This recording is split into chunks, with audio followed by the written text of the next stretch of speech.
Esther chapter 6, verses 1 to 3. On that night, the king could not sleep, and he gave orders to bring the book of records, the annals, and they were read to the king. It was found written how Mordecai had told about Bigthan and Teresh, two of the king's eunuchs who guarded the threshold, and who had conspired to assassinate King Ahasuerus. Then the king said, "What honor or distinction has been bestowed on Mordecai for this?" The king's servants who attended him said, "Nothing has been done for him." In Proverbs chapter 21, verse 1, "The king's heart is a stream of water in the hand of the Lord. He turns it wherever he will." God's wonderful mighty hand controls both the believers and non-believers, including the highest-ranking rulers in this world. Previously, when Esther went in the inner court without invitation, the Lord had King Ahasuerus hold out his golden scepter to her. This time, God let King Ahasuerus have trouble falling asleep and ordered an attendant to read a history book to him. God's hand also had the attendant turn to the page where Mordecai's deed of merit from several years ago was recorded. The next morning, things developed in a wonderful way, totally beyond what Haman had imagined. Esther chapter 6, verses 4 to 6. The king said, "Who is in the court?" Now Haman had just entered the outer court of the king's palace to speak to the king about having Mordecai hanged on the gallows that he had prepared for him. So the king's servants told him, "Haman is there, standing in the court." The king said, "Let him come in." So Haman came in, and the king said to him, "What shall be done for the man whom the king wishes to honor?" Haman said to himself, "Whom would the king wish to honor more than me?" As we see, in the outer court of the palace stood the king on one side and Haman on the other.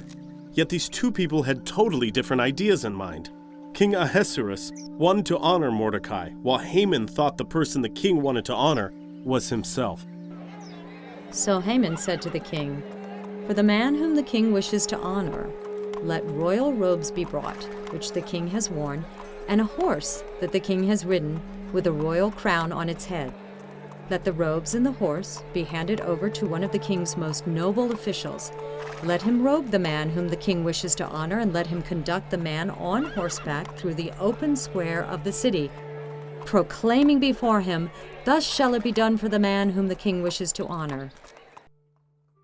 King Ahasuerus was very satisfied with Haman's suggestion. He said to Haman, "Quickly, take the robes and the horse, as you have said, and do so to the Jew Mordecai, who sits at the king's gate.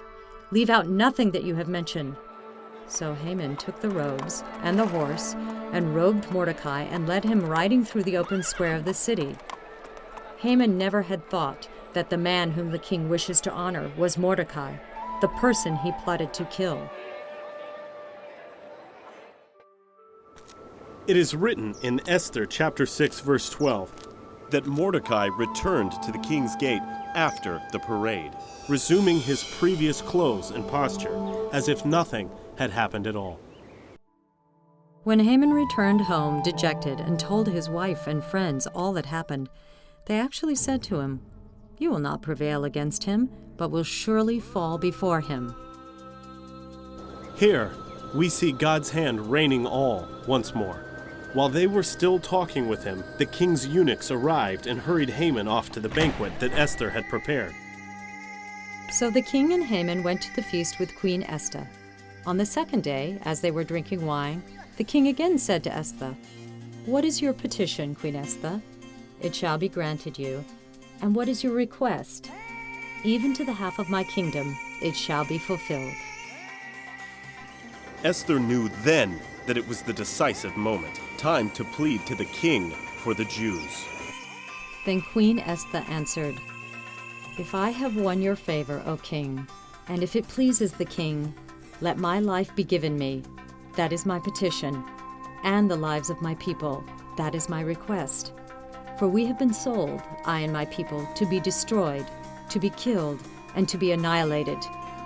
If we had been sold merely as slaves, men and women, I would have held my peace, but no enemy can compensate for this damage to the king." I really admire Esther's courage.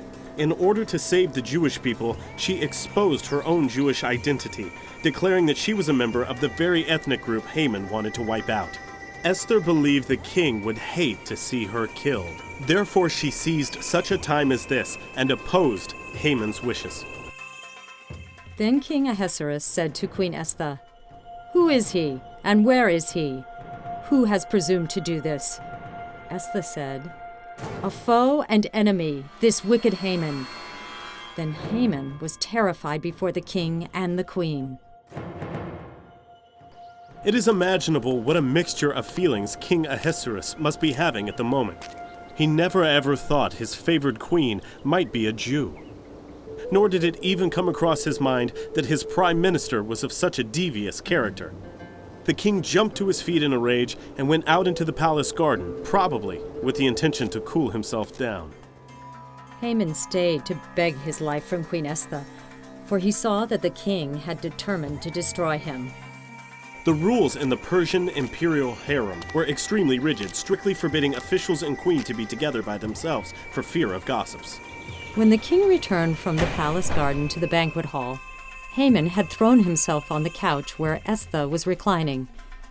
And the king said, "Will he even assault the queen in my presence, in my own house?" As the words left the mouth of the king, they covered Haman's face. Then Harbona, one of the eunuchs in attendance on the king, said, "Look, the very gallows that Haman has prepared for Mordecai, whose word saved the king, stands at Haman's house, 50 cubits high."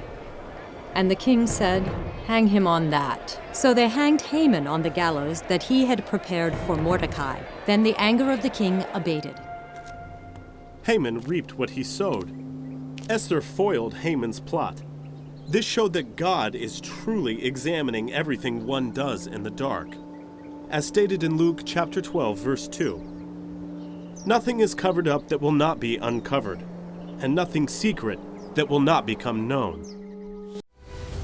At Spring of Water International Ministries, we invite you to journey with us, giving seed to the sower and bread to the eater. Isaiah 55:10. To find out more, follow Spring of Water International Ministries.